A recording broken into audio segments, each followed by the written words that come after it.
Hola, ¿qué tal? Estamos aquí en contacto del canal Univalle TV y Univalle Estéreo para hablar de un tema que definitivamente es importante, el arte como reparador en las víctimas del conflicto armado en Colombia, porque alrededor de 9 millones de víctimas ha dejado el conflicto armado en nuestro país, heridas abiertas, muchos temas por sanar, muchas historias por contar, y ahí, en ese punto, el arte tiene un papel fundamental. Tengo invitados esta noche muy especiales. Empezamos con Daniela Pérez, que es socióloga de la Universidad del Valle y estudiante de Artes Plásticas de la Institución Universitaria de las Culturas y las Artes Populares, IPC. Además, con un trabajo de varios años en todos estos temas de arte y conflicto armado.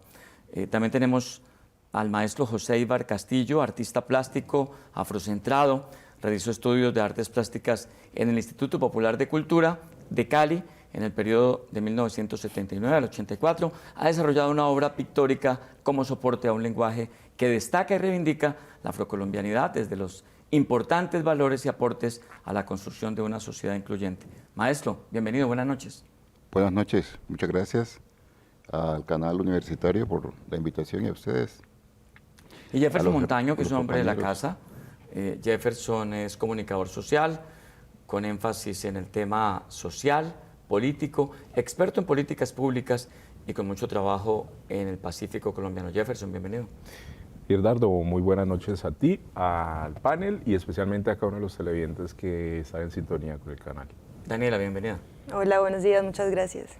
Bueno, está planteado el tema del día, están nuestros invitados y yo sí quiero preguntarles, en su experiencia, ¿cuál ha sido el aporte demostrado del arte en el papel de sanar a las víctimas del conflicto armado? Maestro Ibar. Habría que ponerlo en marcha ese programa, porque si bien sabemos que el arte es salvador de vida y constructor de sociedades y constructor de pensamientos y de sueños, ¿sí? Y exteriorizador desde el punto de vista espiritual y todas estas cosas, por supuesto que es una herramienta de restauración colectiva y también de restauración individual. Por tanto, habría que poner un programa sostenible en marcha para las víctimas del conflicto armado, que sí es necesario. Daniela, ¿cuál ha sido tu experiencia en ese sentido? Bueno, yo creo que el arte me ha permitido como entender un poco la importancia quizás de poder plasmar lo que las comunidades o las personas de manera individual traen consigo, y es como esa herramienta que nos ha permitido transformar, pero también resistir ante todas esas cosas que han ocurrido, y permite sobre todo hablar, ¿sí? Es también un lenguaje y contar también esas cosas que de pronto no logramos sacar o exteriorizar tan fácil, debido también a veces a las condiciones del conflicto y a estar en medio de ese conflicto. Entonces sí creo que es como una herramienta muy valiosa, sobre todo para resistir. Nos ha permitido resistir a través del arte y seguir construyendo también como esa comunidad o esa sociedad, digamos, un poco más pacífica, si se pudiera decir. Jefferson, como periodista, reportero e investigador, ¿qué se ha encontrado en esas experiencias exitosas del arte como reparador de las víctimas del conflicto armado? Hay algo que de cierta manera puedo recordar, y es que en el 2016, cuando las FARC-EP, las distintas FARC-EP, digamos que dejan la guerra, o más bien dejan los fusiles, hubo una artista muy brillante en el país que tomó toda esa, digamos que, infraestructura armamentista y la llevó precisamente al arte. Y el arte fue fundir unas losas que hoy precisamente están en la Casa del Arte en Bogotá. Y creo que el día que yo estuve en ese espacio sentí muchas sensaciones, porque muchos de esos fusiles que laceraron y cegaron la vida de muchas personas en nuestro país, pues hoy digamos que también hacen un llamado para reparar a las personas desde esa lógica, digamos que artística, que esta artista promovió y además de eso dejó para la memoria. Y creo que así como esta experiencia hay muchas otras, Irdardo, que se han venido generando en el país. Por ejemplo, la escopetarra de López, ¿cierto? López, César López. Entonces, estos elementos creo que nos ponen también a repensarnos qué hacer con el arte y desde el arte y para qué el arte. Claro, hace unos días hablaba con César Augusto Lazo Monsalve, un sargento de policía que estuvo 14 años en poder de las FARC, y a uno lo sorprende un poco la capacidad de perdón de las víctimas y el rencor y cómo agitan la guerra quienes han visto ese conflicto por televisión. Este hombre lo que se ha dedicado ahora es a propiciar encuentros de reconciliación entre víctimas y victimarios. Realizó uno recientemente en Cali y a uno le sorprende la resiliencia. Maestro, demostrada la capacidad del arte y su efecto sanador, ¿necesitaríamos políticas públicas que impulsen este tipo de iniciativas? Absolutamente necesario, pues claro. Mira que tengo la experiencia de cuando yo estudiaba en la escuela primaria, en mi tierra, en el Pacífico, en Tumaco.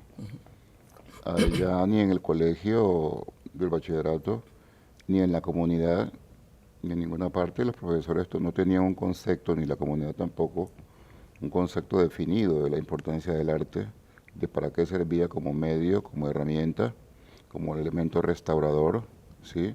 Y creador, y constructor además. De manera que esa parte hay que implementarla, porque yo creo que todavía no funciona así.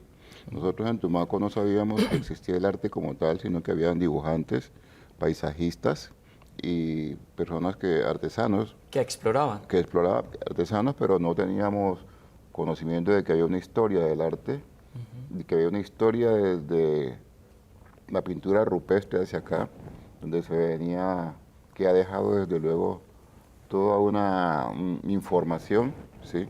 Para que nosotros nos demos cuenta ahora cómo se vivió, que es todo esto. Entonces, la importancia del arte es fundamental, es universal y absolutamente necesaria. Lo que yo quiero decir con esto es que en los centros educativos deberían preparar a los trabajadores, a los docentes, y ellos también asumir el compromiso de que los muchachos sepan que el arte es vital, que el arte es necesario, que necesitan conocer la historia del arte no solamente europeo, sino el arte africano, ¿sí? El arte de todas las comunidades indígenas y todo, y para qué ha servido el arte, ¿sí? El arte es liberador, el arte es libertario, el arte es revolucionario, ¿sí? Y hay que ver, maestro Jefferson y Daniela, cómo después, por ejemplo, la reincorporación de quienes hicieron parte de las FARC, muchos víctimas y victimarios eligieron darle rienda suelta a ese conocimiento primitivo que tenían del arte, sí, a pintar, a liberarse, a plasmar con una acuarela, a escribir sobre sus historias y de pronto hacerles algunos gráficos. Creo que ahí nada más, de manera elemental, se explica un poco ese elemento liberador que tiene el arte para las víctimas, Daniela, ¿no?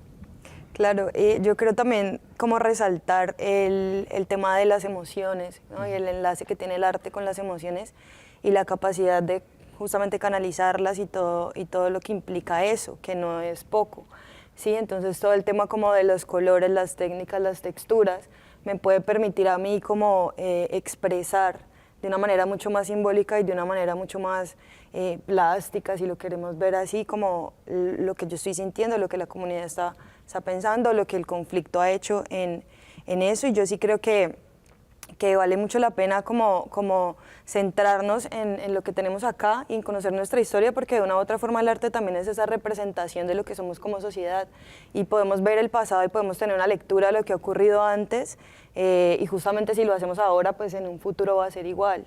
Entonces sí considero que es demasiado importante ahora en esos procesos de reparación, de reparación de temas del conflicto, sobre todo porque el conflicto, digamos, continúa. Entonces se vuelve bastante complejo tener esas expresiones que tú dices en medio de todo lo que sigue ocurriendo, ¿sí? Que no es tampoco como poco lo que sigue ocurriendo después de la firma del acuerdo. Quiero invitarlos a ustedes y a nuestros televidentes y oyentes al siguiente segmento, que es un BTR, una nota que han preparado en nuestro equipo de producción para darle inicio al espacio de hoy. Hablar de víctimas en Colombia es referirse a millones de personas que no solo han perdido seres queridos o tierras, llevan el peso de memorias no reveladas y dolorosos momentos. En este contexto, el arte surge como una alternativa para expresar aquello que aún duele, que no ha sido nombrado o se convierte en una forma de reconstruir la identidad y de compartir el dolor que tanto se ha guardado. Según el Registro Único de Víctimas de la Unidad para la Atención y Reparación Integral de las Víctimas, en Colombia son más de 9 millones las personas que han sido víctimas en el marco del conflicto armado interno, sufriendo toda clase de violencias en sus territorios, pero también en espacios a donde llegan para reconstruir sus vidas, por lo que el arte se ha convertido en un canal de reparación emocional y social por medio del cual se rinde homenaje, se mantiene la memoria y los testimonios se convierten en historias en común que reúnen a las comunidades, manteniendo viva la memoria. En muchos casos, el uso del arte como herramienta de transformación del dolor se da en un contexto de escasez en la atención psicosocial brindada por el Estado. El Programa de Atención Psicosocial y Salud Integral a las Víctimas del Conflicto Armado, PACSIVI, la entidad encargada de crear e implementar estrategias para la atención psicosocial de víctimas del conflicto armado, solo atendió a 444.062 víctimas en todo el país en el periodo de 2014 a 2017, según datos del Ministerio de Salud, pero también testimonios de las personas afectadas por el conflicto dan cuenta que la atención a la salud mental ofrecida por las entidades del Estado no fue suficiente, por lo que surgieron nuevas propuestas de sanación, siendo el arte y las diversas expresiones artísticas las herramientas con las que las comunidades transforman sus experiencias. Hoy en Contacto, escuchamos sobre el arte como sanación para víctimas del conflicto. Bienvenidas y bienvenidos. Pues de este tema vamos a seguir hablando en breve. Tenemos aquí a dos invitados también que vienen del Pacífico colombiano, una de las zonas más golpeadas por el conflicto armado en Colombia. No antes, ahora las dinámicas han cambiado, pero el conflicto sigue siendo casi el mismo. Las disidencias del ELN, por ejemplo, se disputan el cañón del Micay, el medio de operativos del ejército y últimamente en el Bajo Calima, ese puerto que es tan importante para ir al Chocó a través del San Juan, iniciando por el río Calima, también está en disputa. Pero en Buenaventura, la parte urbana también, las bandas están generando terror ahora que la tregua se ha levantado. Todo esto después de estos mensajes de patrocinadores.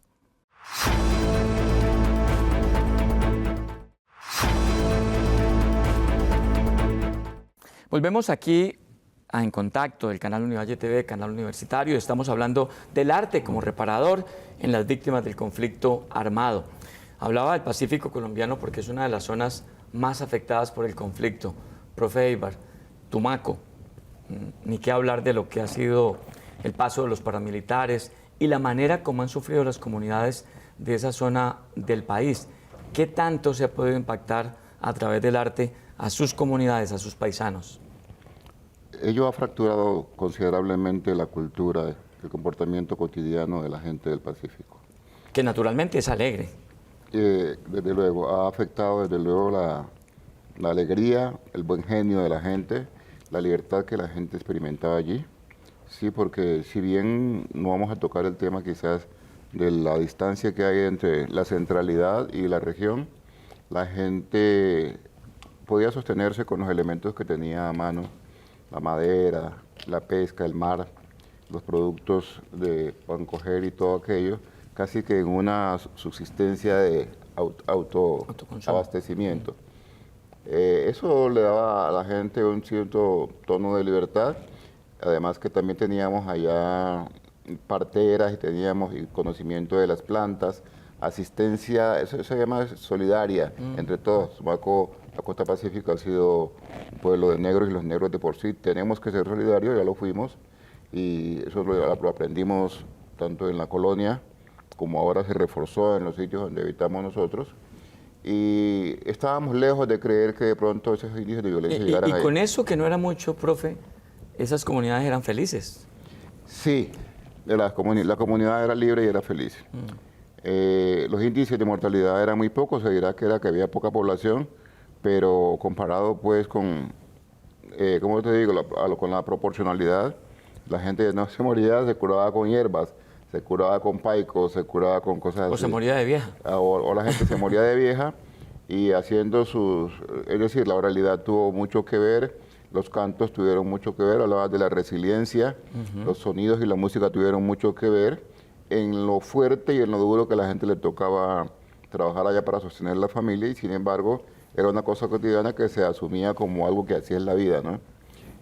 No es lo propio precisamente porque se necesitaban pues que hubiera también atención médica, que hubiera todos los elementos reivindicativos que necesitan los trabajadores, pero pues en algún momento se vivió feliz sin esas cosas.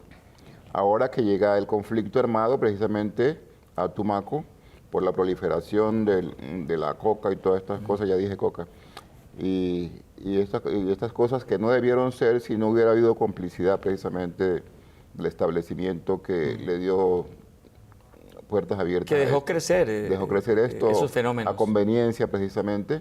Entonces ahora surgen también los paramilitares, las guerrillas que defienden territorios, y nosotros como chicos en Tumaco, como muchachos que andábamos en la playa desnudos, corriendo y pasándola feliz, nos encontramos con que ahora esa parte se acaba para dar paso precisamente a cosas que para nosotros son muy extrañas. Dramático. Sí. Qué bella radiografía Sí. de lo que es Tumaco, de lo que es el Pacífico, de lo que es su gente, y cómo el conflicto irrumpe para robarle a todos los nativos esos niveles de felicidad. Jefferson, usted, del otro lado del Pacífico, de Buenaventura, muchas víctimas del conflicto armado, conocí de cerca como reportero el tema de las casas de pique, el paso de los paramilitares, hoy las guerrillas y grupos armados que tienen ahí como su fortaleza y punta de lanza las bandas criminales. Muy complejo. ¿Cómo ha sido ese proceso en Buenaventura y del arte también como elemento sanador en una tierra de tantos talentos? Pues mira, hay dos elementos. Yo creo que quizás tal vez no soy la autoridad para hablar del territorio, porque obviamente digamos que no vivo allá. Sin embargo, lo que conocemos de primera mano es que muchos de estos grupos, y especialmente jóvenes, que son digamos que los cabecillas en territorios, pues obviamente a pesar digamos que de las avanzadas de lo que hoy la fuerza pública ha venido haciendo, pues han tenido que ir saliendo un poco digamos que estos territorios, y obviamente ya no llegan a Cali, sino que algunos se han ido a vivir a Bogotá, otros al eje cafetero y otros han salido del país. Sin embargo, el conflicto sigue existiendo. Pero, ¿qué pasa digamos que con esto? Y es que también, hay que decirlo, al gobierno nacional le ha quedado un poco, digamos que se ha quedado un poco corto, porque si hablamos hoy del Ministerio de Cultura, pues obviamente hay direcciones, pero esas direcciones hoy de cierta manera no están llegando como tienen que llegar de manera directa y de manera integral, es decir, de manera transversal a estas personas, a estas poblaciones, a estos territorios. Por otra parte, nace el Ministerio de Igualdad y Equidad. Ahí hay un viceministerio que es el Viceministerio de Juventudes, pero si podemos ver qué ha pasado hoy con la juventud en el país, nos hemos quedado también cortos, escasos. Es tanto así que hoy muchos jóvenes han venido protestando porque no se ha cumplido y no se ha llegado, digamos que al nivel que es el punto que tendría que marcar como derrotero lo que en campaña se dijo. Eso no quiere decir que estemos hablando o interpretando, digamos que la viabilidad y las buenas acciones del gobierno del cambio. No, estamos siendo, digamos que un poco más claros y honestos con realidad a lo que se busca, a lo que se requiere, pero también en cuanto a esa no necesidad que de cierta manera desde la institucionalidad se ha tenido que venir, digamos que articulando a los territorios. Entonces nos vemos escasos precisamente de cómo podemos llegarle a las comunidades, a nuestros pueblos, y especialmente desde las políticas públicas hemos quedado escasos. Si lo reducimos a Santiago de Cali, pues obviamente aquí la Secretaría de Paz y Ciudadanía, pues obviamente ha querido, digamos que tener unos lazos con relación a los territorios, pero también creo que el señor alcalde en este caso el señor Eder, pues obviamente también le ha fallado a la ciudadanía. Y creo que cuando hay fallas hay que reconocerlas, pero también hay que buscar esos focos por donde de cierta manera las políticas públicas, claro, por donde de cierta manera las políticas públicas no son efectivas y poder sanar a tiempo, porque de lo contrario vamos a estar dando un golpe de pecho y no asumimos la responsabilidad ni tampoco llegamos al problema de fondo. Buenaventura, Tumaco, Daniela, llegan justamente a Cali muchas víctimas del conflicto armado provenientes del Pacífico colombiano. ¿Tu experiencia con ellos cómo ha sido? Bueno, pues yo estudio sociología, entonces, claro, me ha permitido como entender un poco todo esto y se me permite juntar el arte con la sociología en el momento en el que llego a la Casa de las Memorias del Conflicto y la Reconciliación. Allí encuentro como un grupo de mujeres que comienzan a llegar, son mujeres que han sido con distintas violencias, llegan a Cali, pueden ser desplazadas, pero también muchas mujeres buscadoras, sobre todo mujeres buscadoras. Y allí nació un proceso muy lindo que se llama Arte y Memoria, en donde mujeres, ya se nos sumaron muchas mujeres jóvenes, ¿sí? Al principio eran más adultas, y se da justamente esa necesidad de tener un espacio de creatividad o de libre expresión, ¿sí? Y comenzamos entonces como en alianza como con otras mujeres también artistas, a llevar un poco de estas herramientas y ponerlas sobre la mesa, no bajo una academia, no bajo enseñar una técnica, no bajo algo súper estructurado, no, sino al contrario, ponerlo sobre la mesa para ver qué hay, para ver qué sale y para ver qué traen también ellas en sus saberes y en sus conocimientos, que tienen un montón de cosas. Entonces se vuelve como ese espacio en donde podemos llegar y encontramos también como esos lazos de unión, de cohesión, de confianza que se van creando a través de el sentarse a hacer algo, ¿sí? Y comenzar a hablar. Entonces nos vamos dando cuenta allí como en ese espacio que las cosas van a ir saliendo porque van a ir saliendo, ¿sí? Fluyen, exacto. Entonces, estamos haciendo algo y sin siquiera poner el tema, comienzan a salir, ¿sí? Porque creo yo que esa es como la intención también de permitirnos explorar y sumergirnos en la creación. Y comienzan a salir esas historias, comienzan a salir todo ese conflicto, comenzamos a ver que hay similitudes en muchos de los relatos, que de pronto han vivido cosas de una u otra forma similares, comienzan entonces a recibirse unas a otras, ¿sí? Porque unas llevan muchos años buscando a sus familiares, otras vienen escasos años o ahorita este mismo año, ¿no? Porque eso es como lo difícil de todo esto, ver como mujeres en este caso, que llevan muchos años buscando, pero hoy llega una que no sabe ni siquiera qué está pasando, entonces comienzan esos lazos también a recibirlas y creo yo que ha sido como un espacio que me ha permitido ver como ese poder que hay, ¿no? En poner las herramientas artísticas y en poner todo allí, sin ponernos a enseñar nada, sino dejar que las cosas pasen y que las cosas fluyan, porque para mí así es el arte, ¿sí? Yo voy a ver con qué me encuentro, voy a ver por dónde voy o qué color uso, y depende también de cómo lo que está ocurriendo. Entonces, sí creo que se vuelve también como una estrategia de resistencia bastante poderosa, sobre todo cuando llegamos a una ciudad donde no sentimos que ellas a veces no logran como encontrar acá, están un poco como siempre vamos a volver al territorio, siempre estamos rememorando, haciendo memoria de sus territorios. Y en ese espacio pues encontramos como la oportunidad de hablar también de eso. Y usted hablaba, maestro José Ibar Castillo, de cómo de niños y jóvenes pintaban, plasmaban lo que sentían, sin saber ni siquiera que eso era arte o sin conocer la historia del arte, sin ese contacto con la academia. ¿Qué tan importante puede ser ese trabajo experimental para las víctimas en su necesidad de poder expresar? Ese trabajo del cual se refiere Daniela, perdón, y que se está viene llevando a cabo, tiene desde luego un antecedente, ¿no? El hecho de que exista, es decir, si se hubiese tenido, por ejemplo, una clase gobernante que conociera la importancia del arte, dado que Europa se adueñó de la sabiduría y del conocimiento que no les pertenecía. No viene ese cuento aquí, pero lo adoptaron y lo dejaron para ellos, descubrieron la importancia del arte y entonces generaron ellos todos estos movimientos artísticos porque se dieron cuenta que por ahí estaba la construcción de la sociedad, la sanación y la grandeza de un país con el asunto del arte. Por eso tenemos la historia del arte afrocentrada, eurocentrada. Y acá en la América Latina pues no lo hicimos y sobre todo en las comunidades negras menos lo vamos a hacer, ¿no es cierto? Entonces, ¿qué pasa? Que en Tumaco éramos admiradores de los que pintaban algún paisaje y entonces les decíamos pincelistas, nos decían que se llamaban, pero no conocíamos ni a Van Gogh, ni a Renoir, ni a Sisley, ni ninguno de esos, ¿no es cierto? No sabíamos que existían esos tipos y cuando yo reviso la historia del arte y reviso aquí en el Instituto de Cultura, en la biblioteca, todo lo que tenga que ver con arte y la historia y todo, entonces yo reviso y no encuentro ningún artista pintor negro, todos son europeos.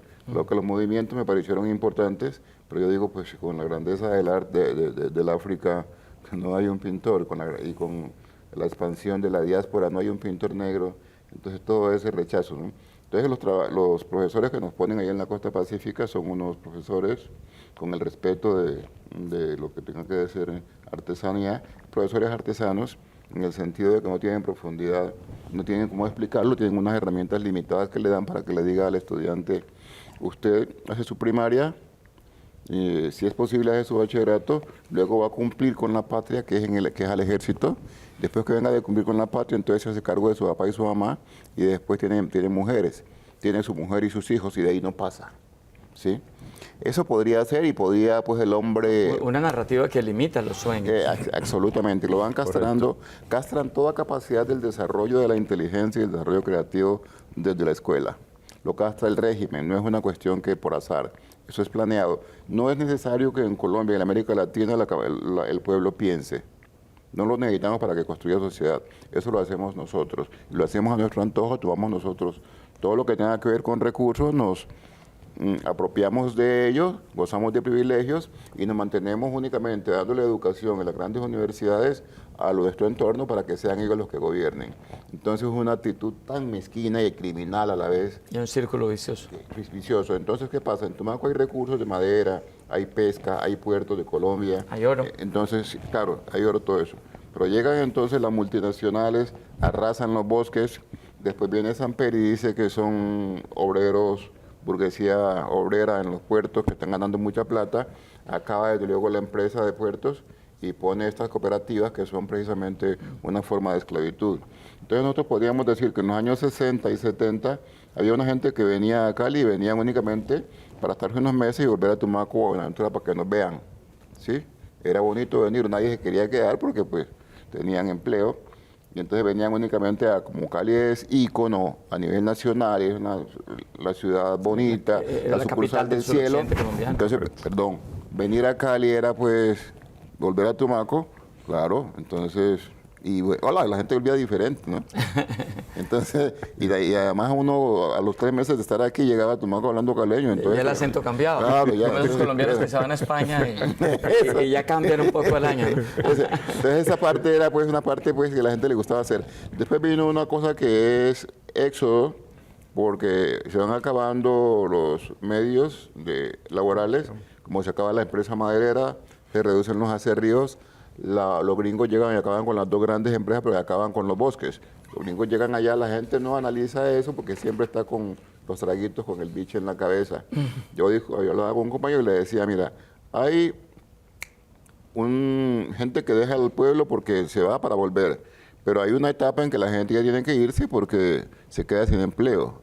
Esas 2 empresas albergaban mucha cantidad de trabajadores ahí y rompen también con la empresa de puertos y rompen también con el ferrocarril, que había ya todo un ferrocarril. Sí, fueron entonces, uno tras otro. Acaban con todo. Entonces eso ya es un éxodo obligado hacia las ciudades. Listo. Acá hubo algunos que se ubicaron y pudieron tener familia, pero la mayoría se quedó trabajando en trabajos domésticos y cosas por el estilo. Nunca pudieron ir más allá. Pero lo que hay ahora es destierro. Sí, a la fuerza. La violencia, y te arrebatan la tierra y tienes que salir, y entonces también rompen tu cultura. Con y a lo los que te se- quepa en una maleta, en y una a los que bolsa. se quedan, negros, indios o lo que sean, se tienen que venir porque no tienen otra opción, se suman precisamente a esas dinámicas de violencia, al narcotráfico y toda esta cosa de andar con las armas. Y si tú no has tenido un arma, cuando te pones un arma en un territorio de esos, te sientes poderosísimo No, pues claro. y entonces acabas de verdad y rompes con esto. Entonces llegan acá a Cali, en este momento llegan a Cali, pero ya es destierro. Entonces llegan desde luego con el dolor inmenso Sí.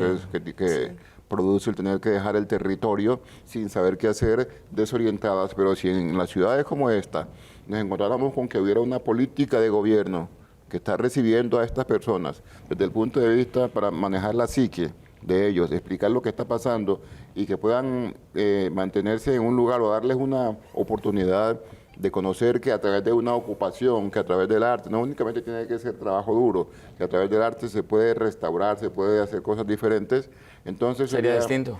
sería maravilloso y el arte juega ese papel. El arte tiene el poder de transformarlo todo, pero eso no ocurre. Entonces, cuando llegan esas personas acá, llegan precisamente por esa problemática, ¿de acuerdo? Hay que tener en cuenta todo eso cuando se trabaja con ellos. Sí, porque mira, tú vives aquí, en un territorio, voy a hacerlo así, y rapidito.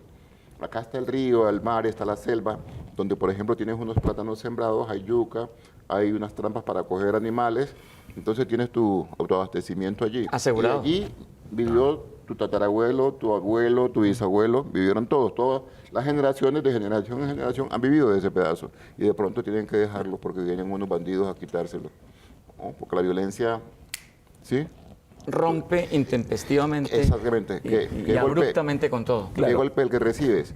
Entonces, para ello, primero, no están preparados para protegerlos el Estado y tampoco, y también debiera prepararse para recibirlos acá.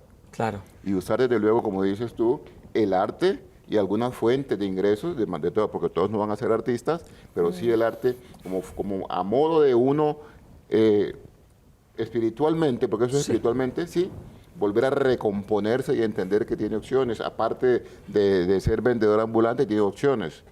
Entonces, O de llegar a los cinturones de miseria. exactamente. Tengo que ir a un corte de patrocinadores, pero ya seguimos con este tema del Pacífico, del arte como elemento reparador, con una acotación también de Jefferson, después de estos patrocinadores.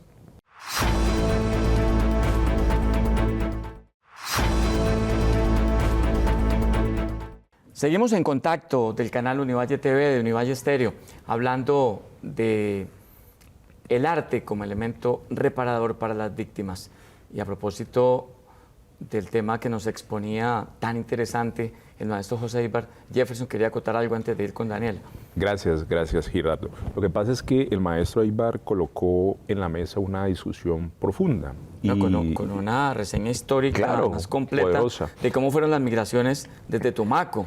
Primero por gusto, por curiosidad, otros con la aventura de quedarse, luego porque no había empleo, pero ahora obligados. Claro, es decir, sometidos. Por la guerra. Claro, por la guerra y el conflicto armado interno. Entonces, esos elementos que ya puso el maestro en la mesa, pues obviamente llegan a la ciudad. Y en la ciudad nos encontramos precisamente con las políticas públicas, pero con las políticas públicas que no tienen el enfoque diferencial, porque cuando se comienza a construir la Casa de las Memorias en Cali, y recuerdo tanto porque estuvimos asesorando algunas cosas ahí, en el gobierno de Admitats no se tenía en cuenta precisamente a nuestros pueblos. Es decir, la cosmovisión, la historia, pero además de eso el legado histórico. La importancia Claro. del enfoque diferencial. No se para tenía poder en cuenta, entender el asunto. no se tenía en cuenta, y como no se tenía en cuenta, había que colocarlo ahí. Entonces, ¿cómo se hizo? Precisamente 2 años indagando con las comunidades, tanto allá en territorio y acá en la ciudad, cómo querían ellos que fuesen representados, porque cuando hablamos de memoria y más histórica, pues obviamente hay que colocar esos elementos ahí. Sale y nace la Casa de las Memorias, pero entonces ahí confluyen grupos y pueblos indígenas, grupos y pueblos afro y especialmente mestizo. Ese mestizaje también que viene no solamente de acá, del sur del país, del centro, sino también del norte, porque acá digamos que han confluido otros, digamos que pueblos o personas, grupos de ciudadanías, y eso permitió que hoy la Casa de la Memoria sea un referente para la región y el país. Pero otro elemento importante, y es que a partir de eso otras ciudades en el país toman ese ejemplo, ese referente, pero gracias a esa Casa de Memorias. Entonces, estas discusiones no son en vano, esas discusiones se dan siempre y cuando haya profundidad y se respete precisamente el legado, pero también la memoria y ante todo la cosmovisión de los pueblos indígenas y los pueblos afro en el país. Daniela, ¿cómo recoger todo este legado, toda esta historia, toda esa cosmovisión de quienes llegan a Cali, provenientes a veces del Pacífico, como en este caso referenciado, o del Cauca y Nariño también, de otras etnias, afectados con un elemento común que es la guerra, obligados a salir? Hace unos días el Coliseo de Jamundí se llenó una madrugada de desplazados y entonces eran personas que tuvieron que dormir prácticamente sobre el cemento esa madrugada porque no pudieron amanecer en sus casas en donde se enfrentaban esa noche las disidencias y el ejército. De alguna forma, algunos eran instrumentalizados, váyanse para generar la suspensión de los operativos, pero otros sí porque definitivamente querían poner a salvo a sus familias. ¿Qué se está haciendo para interpretar esa cosmovisión, esa mirada, esa historia que traen todos los desplazados a Cali? Bueno, es una tarea bastante grande, creo yo, bastante importante, que se tiene que hacer y se debería conforme avanza el tiempo y también conforme tenemos experiencia, ya son muchísimos años de conflicto. Creo yo que la Casa de las Memorias es un lugar bastante particular, ¿no? Porque ha reunido justamente la memoria que ya está, las exposiciones que ya están. Es un lugar completamente gratuito, que además responde a la ley 1448, ¿no? Del 2011, entonces, pero es un lugar que me permite también la creación de esa memoria, ¿sí? Entonces, sí creo yo que, además de todo lo institucional, que de una u otra manera las mismas mujeres con las que he podido estar todo este tiempo, siempre resaltan que el proceso como tal es bastante complejo y en muchos casos revictimizante. Sí, el contar una vez y otra vez y otra vez lo ocurrido. Y relatar y llenar formatos. Exacto, no es tan... Pero digamos que existen lugares de memoria como la casa, pero hay muchos más que lo que hacen también es recoger o reunir o de pronto tener ese lugar en donde las comunidades o las personas pueden llegar y construir y seguir construyendo esa memoria reciente o muy atrás. Pero claro, la delicadeza del asunto es que estamos haciendo eso y queremos contar lo que ha ocurrido mientras sigue ocurriendo, ¿no? Entonces, ¿cómo protegemos también? Es desafiante. Claro, ¿cómo protegemos también a las personas que de una u otra forma levantan su voz? ¿Sí? Y ahí es donde está, como digo yo, el reto también de listo, queremos contar esto, queremos mostrar esto, queremos hacer esto, la gente lo quiere hacer, se está haciendo, se hace todo el tiempo, pero con el riesgo siempre latente de que lo que se está hablando pues es un tema muy complejo, muy difícil y que de una u otra forma sigue poniendo en riesgo la vida de las personas que lo vivieron y que están ahora alzando su voz. Entonces, sí creo que igual estos lugares de memoria tienen que ser conocidos, tienen que, de una u otra forma, allí es donde podemos ver también. ¿Cómo toma contacto la gente en Cali, si acaba de llegar del Pacífico, del Cauca, con la Casa de las Memorias? La Casa de las Memorias está ubicada en el centro histórico, ¿sí? Es completamente gratis, siempre está abierta al público, ¿no? Pero no es un lugar de atención directa con las comunidades o con las personas víctimas que llegan. Es un lugar de memoria, o sea, ahí es como para ir, hacer el recorrido, ¿cierto? Pero atención a una persona que está llegando no, ahí sí tiene que llegar, exacto, sí. Al CRAF. El maestro hablaba sobre algo muy interesante que se nos pasó, pues detenernos ahí, y es si nuestros gobernantes históricamente hubiesen tenido, digamos que la decisión política o el conocimiento del papel transformador del arte, todo habría sido distinto en nuestro país. ¿Qué hacer desde el mundo de los artistas para cambiar esa historia, para revertir ese desconocimiento, esa ignorancia, esa actitud de mirar al arte como de espaldas? Sí, esa actitud de mirarlo de espaldas precisamente es a conveniencia de no permitirle a la gente que, como ya lo dije, que sea creativa y que sea también autocrítica. Sí, porque el arte es liberador y el conocimiento. Entonces el arte también lleva a la gente a consumir mucha literatura. Y si tú consumes literatura, es decir, te estimulan a ser artista, entonces tú no eres amigo del sistema corrupto, sino que te vas a convertir en un enemigo. Por tanto, entonces no hay que estimular esa parte. Los que logramos escapar o logran escapar son los que precisamente hoy mismo están dispuestos a contribuir en estos proyectos del que habla Daniela. ¿Daniela? Daniela, sí. Que habla Daniela, y no se dan cuenta, aunque únicamente conocen el distrito de Agua Blanca para estigmatizarlo, ¿cierto? Pero no se dan cuenta que allá en el distrito hay grupos de jóvenes, chicas y chicos, haciendo cosas, es decir, autodidactas, haciendo cosas únicamente asistidos por compañeros como por ejemplo Juan Urrutia o Derby Arboleda o compañeros así como Henry y compañeros que han aprendido a manejar una cámara y tienen grupos de jovencitos Quijotes. haciendo audiovisuales y toda esta cosa. La pregunta es si de verdad queremos nosotros tener un desarrollo de país viable, tanto en lo social como en lo político, en lo económico, un país viable, ¿por qué no hacer esas inversiones que se requieren para que muchos más jóvenes, ¿sí?, puedan tener la facilidad de ser creativos? Y replicarlo en sus comunidades. Es decir, en las diferentes, porque está la casa pues de la memoria y entonces ella no resuelve los problemas, por ejemplo, de alimentación ni de nada. ¿Por qué a la gente que llega de afuera por problemas del conflicto y se ubican, por ejemplo, la colonia nariñense o la colonia Pastusa, Putumayo? Cinta Gira Castro. Eso, exactamente. ¿Por qué entonces no se diseña un plan en la que la gente de empleo, de trabajo, de hacer cosas para que la gente pueda tener el sustento y mientras tanto se va apoyando, por ejemplo, lo creativo, el arte y todas estas cosas y se van salvando todas esas fronteras que los muchachos han dividido allá porque no tienen nada que hacer, únicamente matarse entre ellos, ¿sí? Pelearse entre ellos por nada? Esto no tiene que ver únicamente con que los muchachos son malos y que el distrito es donde viven los ladrones. Eso tiene que ver precisamente por la ausencia y por la mezquindad, ¿sí?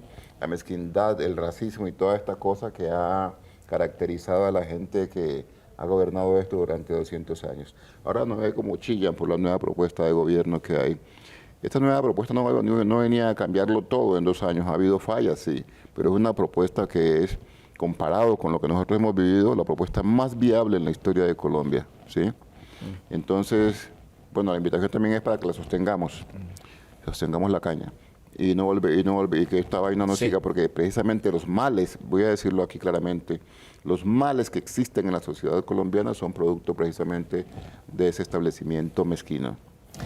Nos vamos al último corte de patrocinadores y volvemos con conclusiones de mis tres invitados sobre este tema que es el arte como elemento reparador para las víctimas del conflicto armado. Ha sido una charla amena con los 3 invitados, con el conocimiento del profe José Eibar, con la investigación de Jefferson y con la experiencia que está aportando en su contacto con las víctimas de Daniela. Ya volvemos para estas conclusiones muy rápidas.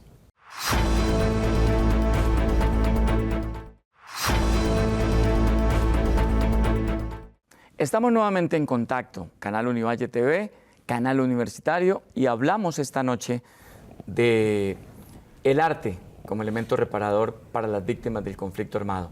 Conclusiones, Jefferson. Bueno, yo debo decir lo siguiente. Voy a citar 6 países en el mundo que son los más poderosos en artes. ¿Y por qué? Porque obviamente le han metido no solamente lo que es la historia, el legado, sino también el dinero que ustedes no se imaginan para ser potencia en el mundo de las artes. Y entre eso está Grecia, luego sigue España, luego sigue Rusia, luego de Rusia está Francia, luego de Francia viene Italia, perfecto, y como 6º país está México. Es decir, un país latinoamericano, el 6º más poderoso del mundo en arte y cultura.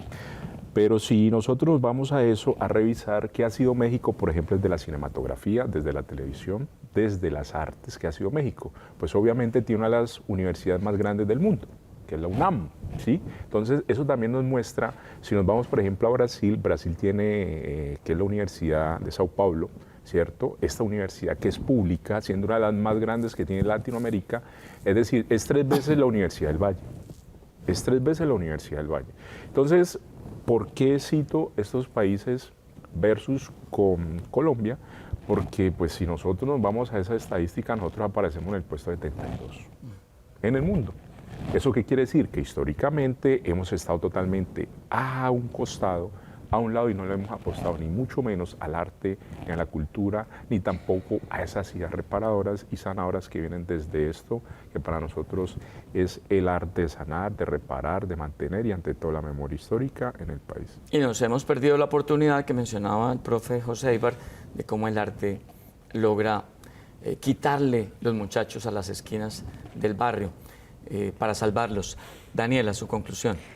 Bueno, yo quisiera decir que hay que apostarle mucho y hay que cuidar bastante, proteger bastante el arte popular, el arte urbano también, los saberes ancestrales. Yo estudio en un lugar con muchísimos jóvenes justamente que vienen de lugares, yo también soy del distrito, digamos, entonces es como la importancia de poder tener un lugar de donde estudiar esto, donde certificarnos de una u otra manera, donde poder, y eso nos permite luego replicar, nos permite luego también abrir un mundo de oportunidades, y los jóvenes llegan allá, no solamente jóvenes, estudio también con muchas personas adultas, sí, con muchas personas que ya han hecho algo y ahora, justamente ahora dicen, ok, ahora sí voy a dedicarme a esto. Y esa es la importancia también de proteger todo lo que tiene que ver con el arte popular, ¿no? Porque justamente el arte popular es lo que nos permite también resistir, contar la historia que tenemos en nuestros barrios, sacar todas esas narrativas también en diferentes expresiones y mostrar cómo y de qué forma vivimos. Entonces, muchas gracias por la invitación y bueno, espero que sigamos hablando de arte, que Seguiremos sigamos hablando poniendo de todo esto en este radio tema sobre la mesa. y televisión. Daniela, profesora Ibar, su conclusión, lo dejé último con su conocimiento, su sabiduría y su conocimiento además ancestral del Pacífico colombiano.